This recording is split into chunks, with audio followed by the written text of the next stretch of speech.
എല്ലാ സഹോദരങ്ങൾക്കും നമ്മുടെ യൂട്യൂബ് ചാനലിലേക്ക് സ്വാഗതം. ഇന്നത്തെ ഈ ഒരു വീഡിയോ എന്ന് പറയുന്നത് അബ്ദുൽ നാസർ മദ്നി എന്ന് പറയുന്ന ആ ഒരു മനുഷ്യൻ്റെ ചരിത്രമാണ് നമ്മളിന്ന് ഈ വീഡിയോയിലൂടെ മനസ്സിലാക്കാൻ പോകുന്നത്. അപ്പോൾ പലർക്കും ഈ ഒരു വീഡിയോ കാണുമ്പോഴത്തേക്ക് അലർജി തോന്നുന്ന ആളുകളൊക്കെ ഉണ്ടാവും. അത്തരക്കാരും ഈ വീഡിയോ കാണാതിരിക്കുക. അപ്പോൾ ഞാൻ ഈ വീഡിയോയിലൂടെ ഈ ഒരു മനുഷ്യനെ കരിവാരി തേക്കാനോ മറ്റൊന്നിനും വേണ്ടിയിട്ടല്ല ഇങ്ങനെ ഒരു വീഡിയോ ചെയ്യാമെന്ന് കരുതിയത്. മുമ്പൊരിക്കൽ എൻ്റെ കമൻറ്റ് ബോക്സിൽ വന്ന് ഒരാൾ ആവശ്യപ്പെട്ടിട്ടുണ്ടായിരുന്നു ഇദ്ദേഹത്തിൻ്റെ ജീവചരിത്രം അറിയാൻ താല്പര്യമുണ്ടെന്ന്. അപ്പോൾ അത് കണക്കാക്കിയാണ് ഞാൻ ഇങ്ങനെ ഒരു വീഡിയോ ചെയ്യാമെന്ന് കരുതിയത്. അപ്പോൾ വീഡിയോ ഇഷ്ടപ്പെടാത്തവരാരും വീഡിയോ കയറി കാണാതിരിക്കുക. അതാണ് എനിക്ക് ഈ ഒരു അവസരത്തിൽ പറയാനുള്ളത്. അപ്പോൾ നമ്മുടെ ചാനൽ ആദ്യമായിട്ട് കാണുന്ന ആളുകളാണെങ്കിൽ ചാനൽ ഒന്ന് സബ്സ്ക്രൈബ് ചെയ്യുക. അതോടൊപ്പം ബെല്ലൈക്കൻ അമർത്താൻ പ്രത്യേകം ശ്രദ്ധിക്കുക. അതുപോലെ തന്നെ വീഡിയോ ഇഷ്ടമാവുകയാണെങ്കിൽ തീർച്ചയായും ലൈക്ക് തരാനും മറക്കരുത്. അപ്പോൾ നമുക്ക് ഇദ്ദേഹത്തിൻ്റെ അബ്ദുൽ നാസർ മദ്നി എന്ന് പറയുന്ന ഈ മനുഷ്യനെക്കുറിച്ച് കൂടുതൽ കാര്യങ്ങൾ നമുക്ക് മനസ്സിലാക്കാം. കേരളത്തിലെ രാഷ്ട്രീയ കക്ഷിയായ പീപ്പിൾസ് ഡെമോക്രാറ്റിക് പാർട്ടിയുടെ നേതാവായിരുന്നു അദ്ദേഹം. 1998 കോയമ്പത്തൂർ ബോംബ് സ്ഫോടന പരമ്പരയുമായി ബന്ധപ്പെട്ട് അറസ്റ്റിലായി 9.5 വർഷം വിചാരണ തടവുകാരനായി തമിഴ്നാട്ടിൽ ജയിലിൽ കഴിഞ്ഞു. 2007 ഓഗസ്റ്റ് 1 വിചാരണ കോടതി നിരപരാധി എന്ന് കണ്ടെത്തി മദ്നിയെ വെറുതെ വിട്ടയച്ചു. പിന്നീട് മദ്രാസ് ഹൈക്കോടതിയും സുപ്രീം കോടതിയും ഈ കേസിൽ നിരപരാധി എന്ന് കണ്ടെത്തി വിചാരണ കോടതിയുടെ വിധി ശരിവച്ചു. അതോടെ മദ്നി പൂർണ്ണമായും തടവറയിൽ നിന്നും മോചിതനായി കേരളത്തിൽ തിരിച്ചെത്തി. 2008 ജൂലൈ 25 ബംഗളൂരു സ്ഫോടന പരമ്പര കേസിൽ അദ്ദേഹം 2010 ആഗസ്റ്റ് 17 അറസ്റ്റ് ചെയ്തത് പരപ്പന അഗ്രഹാര ജയിലിൽ 24 വർഷം നീണ്ട വിചാരണ കാലയളവിൽ കർണാടക പ്രോസിക്യൂഷന് ഇതുവരെ തെളിവുകൾ ഹാജരാക്കാൻ കഴിഞ്ഞിട്ടില്ല. നീണ്ട വിചാരണ തടവ് മദ്നിയുടെ ആരോഗ്യനിലയെ സാരമായി ബാധിച്ചു. നിലവിൽ സുപ്രീം കോടതിയുടെ ജാമ്യ വ്യവസ്ഥയിൽ കേരളത്തിൽ വിദഗ്ധ ചികിത്സയിൽ കഴിയുകയാണ്. 1966 ജനുവരി 18 കൊല്ലം ജില്ലയിലെ മൈനാഗപ്പള്ളി പഞ്ചായത്തിൽ തോട്ടുവാൾ മൺസിലിൽ അബ്ദുൽ സമദ് മാസ്റ്ററുടെയും അസ്മാ ബീബിയുടെയും മകനായി ജനനം. വേങ്ങ VMLS-ലെ വിദ്യാഭ്യാസത്തിന് ശേഷം കൊല്ലൂർവിള മഅദനുൽ അറബിക് കോളേജിൽ നിന്നും മദനി ബിരുദം നേടി. ചെറുപ്പത്തിൽ തന്നെ പ്രസംഗത്തിൽ മികവ് കാട്ടിയ മദനി 17-ാം വയസ്സിൽ തന്നെ അറിയപ്പെടുന്ന ഒരു മതപ്രഭാഷകനായി മാറി. പിൽക്കാലത്ത് മൈനാഗപ്പള്ളിയിലെ അൻവാർശ്ശേരി യത്തീംഖാനയുടെ ചെയർമാൻ സ്ഥാനം ഏറ്റെടുത്തു. മുസ്ലിം സമുദായത്തിന് സ്വയം പ്രതിരോധമെന്ന മുദ്രാവാക്യമുയർത്തി. 1990 ഇസ്ലാമിക് സേവക് സംഘ് ISS എന്ന തീവ്ര മത സംഘടന രൂപവൽക്കരിച്ചു. 1987 മുതൽ കേരളമെങ്ങും ചുറ്റി സഞ്ചരിച്ച് മതവർഗീയ പ്രഭാഷണങ്ങൾ നടത്തിയ മദനിക്ക് ഇസ്ലാമികരുടെ പിന്തുണയേറി. ഒപ്പം ISS-ൽ അംഗങ്ങളും തീവ്ര മതാശയങ്ങൾ പാട്ട് രൂപത്തിൽ അവതരിപ്പിച്ച് ഇസ്ലാമിക സമൂഹത്തിൻ്റെ കയ്യടി നേടിയ മദനി കേരളം പോലെ ഒരു മതേതര ബഹുസ്വര സമൂഹത്തിൽ ആദ്യമായി വേദികൾ തോറും വർഗീയതയുടെ വിത്തുകൾ പാകി മുൻകൂർ ജാമ്യം എടുത്തുവച്ചും അംഗരക്ഷകരെ ചുറ്റും നിർത്തിയുമാണ് മദനി പല വേദികളിലും പ്രസംഗിച്ചിരുന്നത്. മതനിന്ദ ആരോപിച്ച് എതിർദിശയിലെ കൈകാലുകൾ മുറിച്ചു മാറ്റപ്പെട്ട ജോസഫ് മാഷിൻ്റെ വിഷയത്തിൽ വേദികളിൽ സംസാരിച്ച മദനി തൻ്റെ സ്വാഭാവിക അവതരണ രീതിയിൽ ഖുറാനിലെ ഒരു പ്രവാചക കഥ ഉദ്ധരിച്ചുകൊണ്ട് കൈകാലുകളല്ല തലയാണ് വെട്ടേണ്ടത് എന്ന തീവ്ര വർഗീയ നിലപാടുകൾ മതേതര കേരളത്തിന് മുന്നിൽ വിളിച്ചു പറഞ്ഞു. 1992 ആഗസ്റ്റ് 6 മദനിയുടെ കാൽ അറ്റുപോയത്. ഒരു ബോംബ് സ്ഫോടനത്തിലാണ് മദനിക്ക് കാൽ നഷ്ടപ്പെട്ടത്. ആദ്യം കേസന്വേഷിച്ച ലോക്കൽ പോലീസ് മദനിയുടെ കയ്യിലിരുന്ന ബോംബ് പൊട്ടിത്തെറിച്ചാണ് കാൽ അറ്റുപോയതെന്ന് കണ്ടെത്തി. എന്നാൽ ഈ കണ്ടെത്തൽ ശരിയല്ലെന്ന് PDP വാദിച്ചതിനെ തുടർന്ന് കേസന്വേഷണം ക്രൈംബ്രാഞ്ചിന് വിട്ടു. 1995 ക്രൈംബ്രാഞ്ച് സംഭവവുമായി ബന്ധപ്പെട്ട ഒരാളെ അറസ്റ്റ് ചെയ്തു. മദനിയുടെ കയ്യിലിരുന്ന ബോംബല്ല പൊട്ടിത്തെറിച്ചതെന്നും മദനിക്ക് നേരെ ആക്രമണമുണ്ടായതാണെന്നും അന്ന് ഊഹാപോഹം പ്രചരിച്ചിരുന്നു. അന്ന് അറസ്റ്റ് ചെയ്യപ്പെട്ട ആൾ പിന്നീട് കേസുമായി ബന്ധമില്ലാത്തതിൻ്റെ പേരിൽ കുറ്റവിമുക്തനായി. പിന്നീടുള്ള വർഷങ്ങളിൽ ഈ കേസിൽ കാര്യമായ പുരോഗതി ഉണ്ടായില്ല. കാൽ നഷ്ടപ്പെട്ട ബോംബ് സ്ഫോടനവുമായി ബന്ധപ്പെട്ട കാര്യങ്ങൾക്ക് വ്യക്തത വരുത്താൻ മദനിക്കോ ഗവൺമെന്റിനോ കഴിഞ്ഞിട്ടില്ല. 1992 ബാബറി മസ്ജിദ് തകർക്കപ്പെട്ടതിനെ തുടർന്നുണ്ടായ വർഗീയ സംഭവങ്ങളുടെ പശ്ചാത്തലത്തിൽ കേന്ദ്ര സർക്കാർ IAS നിരോധിക്കുകയും മദനി അറസ്റ്റിലാവുകയും ചെയ്തു. പിന്നീട് രാഷ്ട്രീയ പ്രവർത്തനത്തിലേക്ക് തിരിഞ്ഞ Madani 1933 April 14 People's Democratic Party അതായത് PDP എന്ന രാഷ്ട്രീയ കക്ഷിക്ക് രൂപം നൽകി. അവർണ്ണന് അധികാരം, പീഡിതർക്ക് മോചനം എന്നായിരുന്നു PDPയുടെ മുദ്രാവാക്യം. ഗുരുവായൂർ, തിരൂരങ്ങാടി ഉപതെരഞ്ഞെടുപ്പുകളിൽ സാന്നിധ്യമറിയിച്ചുവെങ്കിലും 4ാം സ്ഥാനത്തായി. 1996 ഇന്ത്യൻ പൊതു തെരഞ്ഞെടുപ്പിൽ 7 മണ്ഡലങ്ങളിൽ പാർട്ടി മത്സരിച്ചുവെങ്കിലും തോൽവിയായിരുന്നു ഫലം. 2004 ഇന്ത്യൻ പൊതു തെരഞ്ഞെടുപ്പിൽ PDP പൊന്നാനിയിൽ ലോക്സഭാ മണ്ഡലമാണ് സ്വതന്ത്രനായി മത്സരിക്കുകയും അതിൻ്റെ സ്ഥാനാർത്ഥി യു കുഞ്ഞി മുഹമ്മദ് 45,000 വോട്ടുകൾ മാത്രം നേടുകയും തിരഞ്ഞെടുപ്പിൽ പരാജയപ്പെട്ട് 4ാം സ്ഥാനത്തെത്തി. PDP കേരള രാഷ്ട്രീയത്തിൽ ഇടതു മുന്നണിക്കൊപ്പം ചേർന്നും സ്വതന്ത്ര സ്ഥാനാർത്ഥിയായെങ്കിലും പരാജയം രുചിച്ചു. 2009 ലോക്സഭാ തെരഞ്ഞെടുപ്പിൽ ഇടതു മുന്നണി സ്ഥാനാർത്ഥികളുടെ വിജയത്തിനായി PDP ചെയർമാൻ അബ്ദുൽ നാസർ മദ്നി കേരള യാത്ര നടത്തി. 2009 ഏപ്രിൽ 3 മുതൽ 13 വരെ മദനിയുടെ നേതൃത്വത്തിൽ സത്യമേവ ജയതേ എന്ന മുദ്രാവാക്യം ഉയർത്തിപ്പിടിച്ച് കേരള യാത്ര നടത്തപ്പെടുകയുണ്ടായി.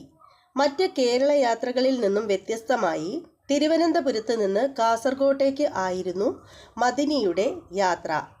1992 മുതലക്കുളം മൈതാനത്ത് നടത്തിയ സാമുദായിക സ്പർദ്ധ വളർത്തുന്ന പ്രസംഗത്തിൻ്റെ പേരിൽ 1998 മാർച്ച് 31 എറണാകുളത്ത് കലൂരിലെ വസതിയിൽ നിന്നും മദനിയെ പോലീസ് അറസ്റ്റ് ചെയ്തു.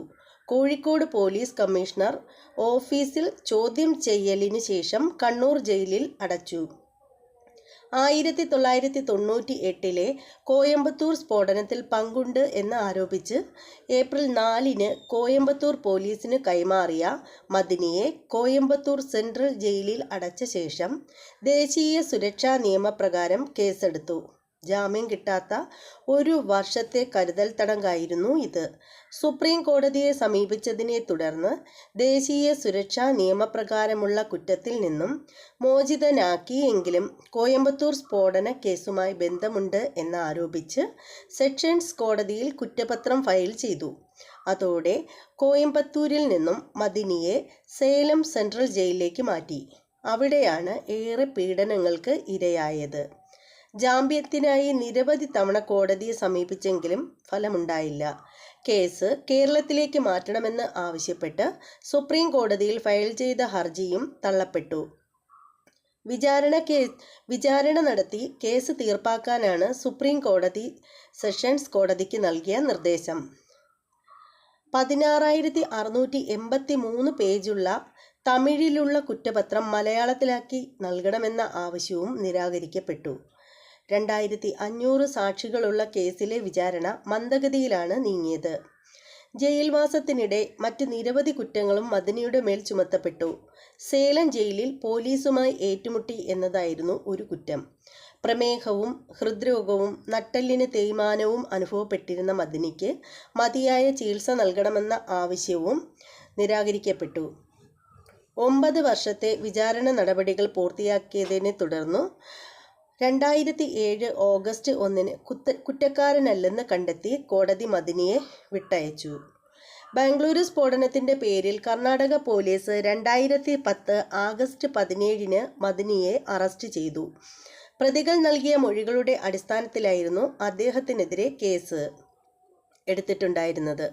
2011 ഫെബ്രുവരി 11 കർണാടക ഹൈക്കോടതി അദ്ദേഹത്തിൻ്റെ ജാമ്യാപേക്ഷ നിരസിച്ചു.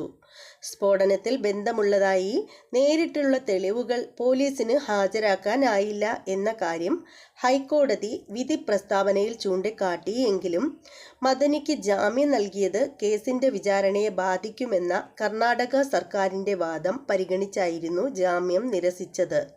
പിന്നീട് ജാമ്യാപേക്ഷ പരിഗണിച്ച സുപ്രീം കോടതി ജഡ്ജിമാർക്കിടയിൽ ഭിന്നതയുണ്ടായതിനെ തുടർന്ന് അപേക്ഷ മറ്റൊരു ബെഞ്ചിൽ വയ്ക്കാനായി ചീഫ് ജസ്റ്റിസിൻ്റെ പരിഗണനയ്ക്ക് വിടാൻ ഉത്തരവായി.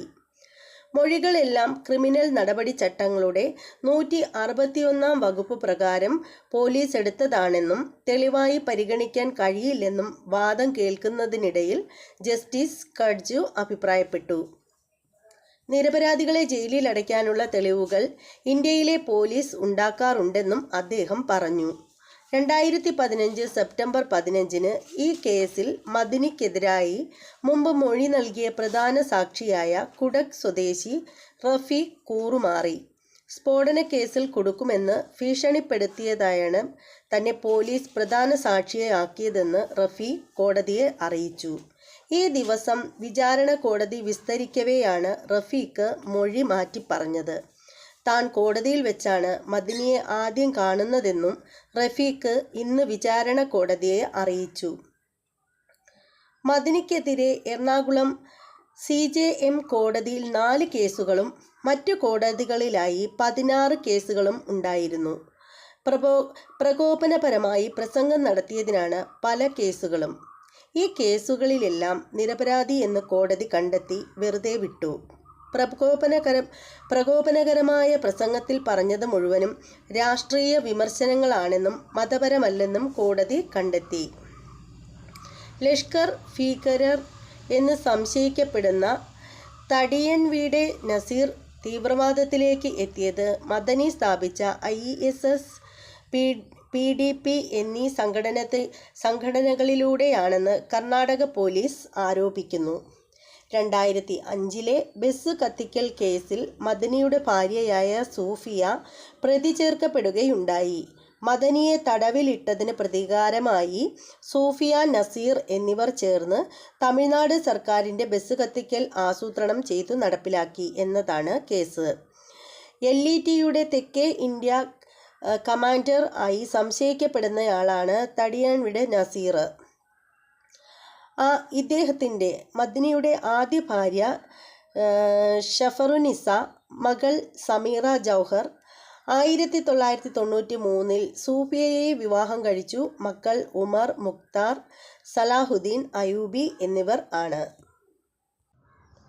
ഇന്ത്യയിൽ ഹിന്ദു ദേശീയവാദിയായ ഭാരതീയ ജനതാ പാർട്ടി അധികാരത്തിൽ നിന്നും വോട്ട് ചെയ്ത് 1 വർഷം കഴിഞ്ഞിട്ടും രാജ്യത്തെ കുപ്രസിദ്ധമായ തീവ്രവാദ വിരുദ്ധ നിയമ നിർമ്മാണത്തിൻ്റെ നിബന്ധനകൾക്ക് കീഴിൽ ആയിരക്കണക്കിന് മുസ്ലിങ്ങൾ തടവിൽ തുടരുകയാണ്.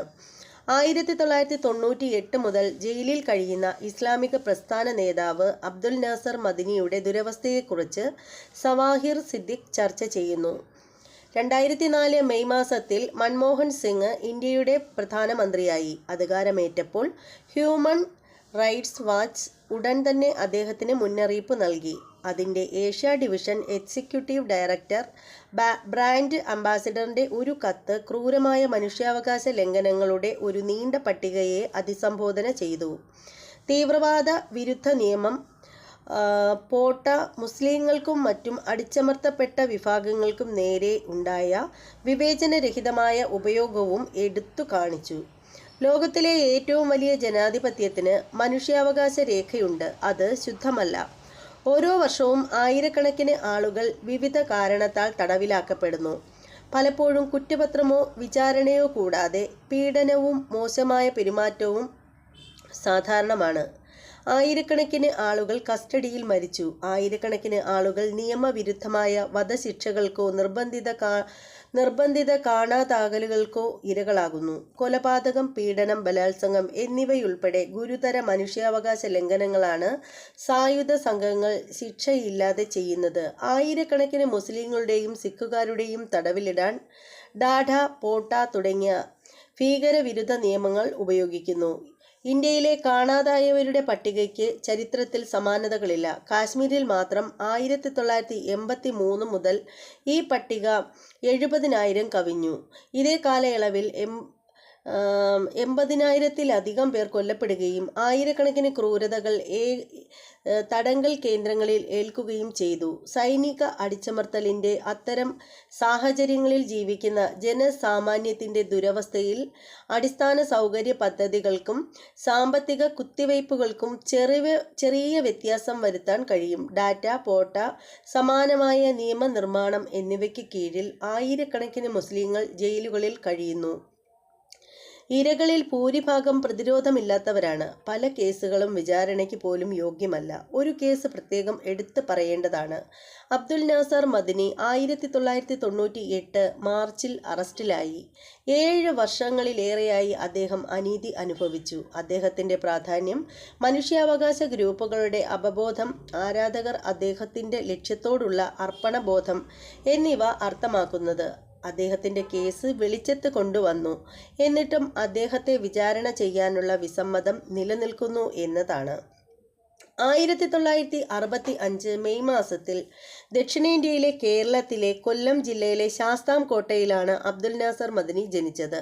പ്രൈമറി, സെക്കൻഡറി വിദ്യാഭ്യാസം കൊല്ലത്ത് പൂർത്തിയാക്കിയ അദ്ദേഹം അവിടെയുള്ള പരമ്പരാഗത മതപരിശീലന കേന്ദ്രങ്ങളിലൊന്നിൽ മതവിദ്യാഭ്യാസം നേടി. 1990-ൽ തിരുവനന്തപുരത്തെ ഒരു പ്രാദേശിക പള്ളിയിൽ വെള്ളിയാഴ്ച പ്രഭാഷണം നടത്താൻ തുടങ്ങിയ മദനി ഒരു മതപാഠശാലയുടെ പ്രിൻസിപ്പലായി. സ്കൂൾ പഠനകാലത്ത് മദനിയുടെ പ്രസംഗ പാഠകവും സംഘാടന ശേഷിയും അധ്യാപകർ ഏറെ പ്രശംസിക്കുകയും പ്രോത്സാഹിപ്പിക്കുകയും ചെയ്തിരുന്നു. അദ്ദേഹം ഇന്ത്യൻ മുസ്ലിങ്ങളുടെ ദുരിതങ്ങളും പരാതികളും പഠിക്കുകയും ഇന്ത്യയുടെ ജനാധിപത്യ മുഖം അതിൻ്റെ മുസ്ലിം ജനതകൾക്ക് മുന്നിൽ തുറന്നു കാട്ടാൻ പ്രവർത്തിക്കുകയും ചെയ്തു. ചുരുങ്ങിയ സമയത്തിനുള്ളിൽ മദനി തൻ്റെ പ്രസംഗങ്ങളിൽ ആകൃഷ്ടരായ യുവാക്കളെ അണിനിരത്താൻ തുടങ്ങി. തുടർന്ന് സംഘപരിവാറിൻ്റെ അതിക്രമങ്ങൾക്കെതിരെ 1990-ൽ IAS ഇസ്ലാമിക് സേവക സംഘം എന്ന പാർട്ടി സ്ഥാപിച്ചു. മുസ്ലിം നേതൃത്വത്തിൻ്റെ അഭാവം മൂലം കേരളത്തിൽ മുസ്ലിം യുവാക്കൾ ISSലേക്ക് ഒഴുകിയെത്തി. അബ്ദുൽ നാസർ മുസ്ലിം ലീഗ് പോലുള്ള പ്രാദേശിക രാഷ്ട്രീയ പാർട്ടികളുടെ ആത്മാർത്ഥതയെ ചോദ്യം ചെയ്യുക മാത്രമല്ല, ജമാഅത്തെ ഇസ്ലാമി പോലുള്ള മുസ്ലിം സംഘടനകളെ അസ്വസ്ഥമാക്കുകയും ചെയ്തു. സംഘപരിവാരങ്ങൾ ഇസ്ലാമിൻ്റെ ശത്രുക്കളെ പരസ്യമായി തിരിച്ചറിഞ്ഞതോടെ അദ്ദേഹത്തിൻ്റെ ജനപ്രീതി വർദ്ധിച്ചു.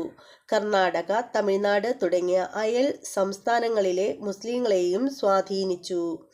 IASന്റെ നേതൃത്വത്തിലുള്ള മുസ്ലിം ബോധവൽക്കരണത്തിൻ്റെ അതിവേഗ വളർച്ചയാണ് സംഘപരിവാറിനെ പ്രകോപിപ്പിച്ചത്. ISSന്റെ മനോവീര്യം തകർക്കാനുള്ള അവരുടെ ശ്രമങ്ങളുടെ ഫലമായി ഒരു ബോംബ് സ്ഫോടനത്തിൽ മദനിയുടെ ഒരു കാൽ നഷ്ടപ്പെട്ടു. പിന്നീടുണ്ടായ സംഭവങ്ങൾ പ്രവചനാതീതവും അനിവാര്യവുമായിരുന്നു. RSSും മറ്റ് ഹൈന്ദവ ഫാസിസ്റ്റ് ഗ്രൂപ്പുകളും ചേർന്ന് ബാബറി മസ്ജിദ് തകർത്തതിന് ശേഷം സർക്കാർ നിരോധിച്ച 5 വർഗീയ സംഘടനകളിൽ ISSും ഉണ്ടെന്നറിഞ്ഞപ്പോൾ അബ്ദുൽ നാസർ മദനി തൻ്റെ ചെയർമാനായിരിക്കെ 1992 ഡിസംബർ 11-ന് ISS പിരിച്ചുവിട്ടു. അതിൻ്റെ സ്ഥാനത്ത് മദനി ഒരു പുതിയ രാഷ്ട്രീയ പാർട്ടി രൂപീകരിച്ചു, PDP, പീപ്പിൾസ് ഡെമോക്രാറ്റിക് പാർട്ടി. അത് മുസ്ലിം യുവാക്കളെയും ഇന്ത്യൻ സമൂഹത്തിലെ ദളിതരെ പോലുള്ള മറ്റ് അടിച്ചമർത്തപ്പെട്ട ഗ്രൂപ്പുകളെയും ഉൾപ്പെടുത്തി ഒരു വിശാലമായ സംഘടനയാക്കാനായിരുന്നു ഉദ്ദേശിച്ചത്. 1998 മാർച്ച് 31-ന് അബ്ദുൽ നാസർ മദനിയെ വീട്ടിൽ വച്ച് അറസ്റ്റ് ചെയ്തു. അറസ്റ്റ് ചെയ്യാനുള്ള കാരണമൊന്നും പറയാൻ പോലീസ് അധികൃതർ തയ്യാറായില്ല. അദ്ദേഹത്തിൻ്റെ വക്താക്കൾക്ക് അദ്ദേഹത്തെ കാണാനുള്ള അവകാശവും അവർ നിഷേധിച്ചു. 1998 ഏപ്രിലിൽ പോലീസ് മദനിയെ കോഴിക്കോട് ജില്ലാ കോടതിയിൽ ഹാജരാക്കി.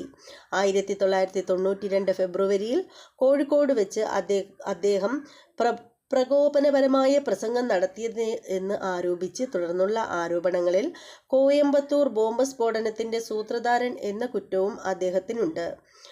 ഫെബ്രുവരി 14, 1998 വീടുകളും കടകളും കൊള്ളയടിക്കപ്പെട്ടു. യുവാക്കളെ അറസ്റ്റ് ചെയ്തു. സ്ഫോടനത്തെ തുടർന്ന് അതിനേക്കർ ക്രൂരമായി മർദ്ദിക്കപ്പെടുകയോ പീഡിപ്പിക്കപ്പെടുകയോ അൽ ഉമ്മ, TMMK തുടങ്ങിയ മുസ്ലിം സംഘടനകളെ നിരോധിക്കുകയും അവരുടെ പ്രവർത്തനങ്ങളെ അറസ്റ്റ് ചെയ്യുകയും ചെയ്തു. പോലീസ് പള്ളികളിൽ കയറി ഖുർആന്റെ കോപ്പികൾ പോലും നശിപ്പിച്ചു. മദനിയെ ആദ്യം കേരളത്തിൽ തടവിലാക്കി എങ്കിലും കോയമ്പത്തൂർ മജിസ്ട്രേറ്റ് ആവശ്യപ്പെട്ടതിനാൽ അദ്ദേഹത്തെ തമിഴ്നാട് ജയിലിലേക്ക് മാറ്റി. ഇസ്ലാം മതം സ്വീകരിക്കുന്നതിന് മുമ്പ് RSS പ്രവർത്തകനായിരുന്ന മുഹമ്മദ് ബിലാൽ പറയുന്നതനുസരിച്ച് മദനിയെയും അദ്ദേഹത്തിൻ്റെ അടുത്ത കൂട്ടാളികളിലൊരാളെയും അറസ്റ്റ് ചെയ്തത് ബ്രാഹ്മിനിസ്റ്റ് രാഷ്ട്രീയ നേതൃത്വത്തിൻ്റെ ആസൂത്രിതമായ ഗൂഢാലോചനയായിരുന്നു. മുസ്ലിങ്ങളുടെ വർദ്ധിച്ചു വരുന്ന രാഷ്ട്രീയവൽക്കരണത്തെയും അവബോധത്തെയും കുറിച്ച് ആശങ്കാകുലരായ അധികാരികൾ അദ്ദേഹത്തിന് ജാമ്യം നിഷേധിക്കപ്പെടുമെന്ന് ഉറപ്പാക്കാൻ ഭയാനകമായ ദേശീയ സുരക്ഷാ നിയമം NSA ചുമത്താൻ പോലീസിനോട് ഉത്തരവിട്ടു. ഈ നടപടിയിൽ പ്രതിഷേധിച്ച് അദ്ദേഹത്തിൻ്റെ ഭാര്യ സുപ്രീം കോടതിയെ സമീപിക്കുകയും സർക്കാരിനെ കേസ് ഫയൽ ചെയ്യുകയും ചെയ്തു. മദനിക്കെതിരെ കാര്യമായ തെളിവുകളൊന്നും ഹാജരാക്കാൻ സർക്കാർ പരാജയപ്പെട്ടതിനാൽ മദനിക്കെതിരായ കുറ്റങ്ങൾ സുപ്രീം കോടതി റദ്ദാക്കി. എന്നിരുന്നാലും അദ്ദേഹത്തെ ഇന്ത്യൻ ആഭ്യന്തരമന്ത്രിയായിരുന്ന LK അദ്വാനി സുപ്രീം കോടതിയുടെ വിധി നിരസ്കരിക്കുകയും മദനിയെ ഒരിക്കലും വെറുതെ വിടില്ലെന്ന് പ്രതിജ്ഞ എടുക്കുകയും ചെയ്തു. സുപ്രീം കോടതിയെ പരസ്യമായി ധിക്കരിക്കുന്ന സംഘപരിവാറിന്റെ മറ്റൊരു ഉദാഹരണമാണ് ഇത്. 7 വർഷമായി സേലം ജയിലിൽ ഏകാന്ത തടവിലാണ് അബ്ദുൽ നാസർ മദനി. ഇതുവരെ വിചാരണ ചെയ്തിട്ടില്ല. ജാമ്യം നിഷേധിക്കപ്പെട്ടു. അറസ്റ്റിന് ശേഷം ഔപചാരികമായി കുറ്റം ചുമത്തുന്നതിന് 2 വർഷം കാത്തിരിക്കേണ്ടി വന്നു. 16,480 പേജുള്ള കുറ്റപത്രം 50 കിലോയിലധികം ഭാരം മദനിക്ക് മനസ്സിലാകാത്ത ഭാഷയായ തമിഴിലാണ് തയ്യാറാക്കിയത്. മുത്തശ്ശിയുടെ സംസ്കാര ചടങ്ങിൽ പങ്കെടുക്കാൻ പോലും മദനിക്ക് ജാമ്യം നിഷേധിക്കപ്പെട്ടു. അദ്ദേഹത്തിൻ്റെ ആരോഗ്യം വഷളാകുന്നത് ശ്രദ്ധ ആവശ്യപ്പെടുന്നു. ഒരു പണ്ഡിത പരിഷ്കരണവാദിയെ മാത്രമല്ല, വിചാരണ കൂടാതെ ആരെയും തടങ്കലിൽ വയ്ക്കാൻ 7 വർഷമാണ്. 1992 RSS സൂത്രധാരൻ ബോംബ് സ്ഫോടനത്തെ തുടർന്ന് ഒരു കാൽ മുറിച്ചു മാറ്റിയതിനാൽ മദനിയുടെ മുകൾ ഭാഗം വിട്ടുമാറാത്ത സ്പോണ്ടിലോസിസ് ബാധിച്ച് വൈകല്യമുള്ളവനാണ്. അദ്ദേഹം പ്രമേഹ രോഗിയും രക്തസമ്മർദ്ദവും അനുഭവിക്കുന്നു. 1998 അറസ്റ്റിലാകുമ്പോൾ അദ്ദേഹത്തിന് 33 വയസ്സായിരുന്നു. ഇപ്പോൾ 40 വയസ്സുള്ളപ്പോൾ അദ്ദേഹത്തിന് 43 കിലോഗ്രാം മാത്രമാണ് ഭാരം. 7 വർഷത്തിനുള്ളിൽ 50 കിലോയിൽ കൂടുതൽ കുറഞ്ഞു. മദനിയുടെ ഭാര്യ സൂഫിയ ജയിലിൽ നിന്ന് പീഡനം നേരിട്ടു. ഭർത്താവിനെ കാണാനുള്ള സന്ദർശനം നിയന്ത്രിക്കാൻ അവൾക്ക് നിർബന്ധിതയായി. 2 കുട്ടികളുമായി അതിജീവിക്കാനുള്ള അവളുടെ സ്ഥിരോത്സാഹവും നീതിക്ക് വേണ്ടിയുള്ള അവളുടെ നിരന്തരമായ പോരാട്ടവും സ്മാരക സാബറിൻ്റെ സാക്ഷ്യമാണ്.